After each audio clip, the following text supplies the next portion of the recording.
د آواکرن نو ست سال نو دا د جوهره و دا کرده د تگشتن و زانستی آزادی د جوهره و دا کرده و اف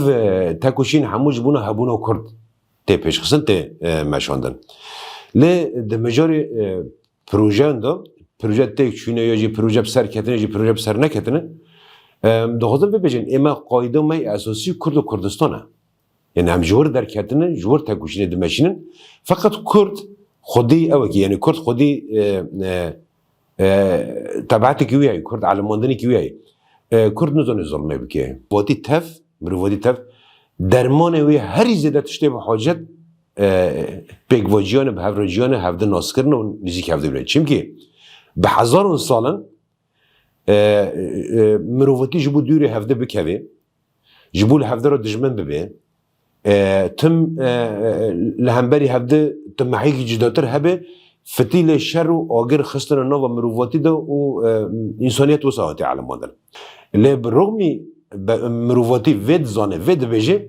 اما دو ناف خدا جه هر تم شر و پفشون و پرچکرن دا چیه کرن جبونه هم دیسا باورن اف شوازو نبه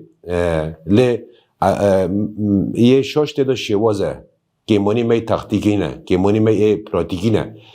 فکره یا جی نظریه دا شاشتی تونه مروواتی توای هر زده به حاجتی وی رامانه و گرک اول سر مروواتی توایش بمالین من تشتی که پر سرفرازی به و مرا پرجه سر بلندی و وسا چوک بگ گوتن دجی خدا به دل مرا سینگی مرا هل نه وسا بو یعنی هین او قنبلود مریت دنه یعنی دخازن همو دست کفتین کردان تیک ببن و دخازن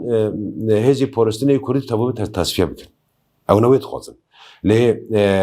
برخودانه شروانان یعنی تشرین بگیره شیخ مسعود بگیره در لبر دیوارن حسه که برخودانی که چه بی بگیره او سرالدانه گلک کرد گلک پیروز بو گلک مزان بو گلک به بواتا بو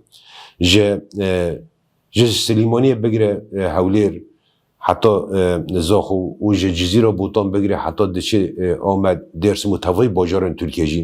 هر وصل رجولت کردستان یعنی گلک سرالدانه به قیمت پیروز چی بون بگمون کردن دیاسپوراجی توای جهان دیکن او سکنا کرده ایج بونا پارستان دست کردن شورش و روجاوای کردستان براستی پیلان اندجمنات تک برن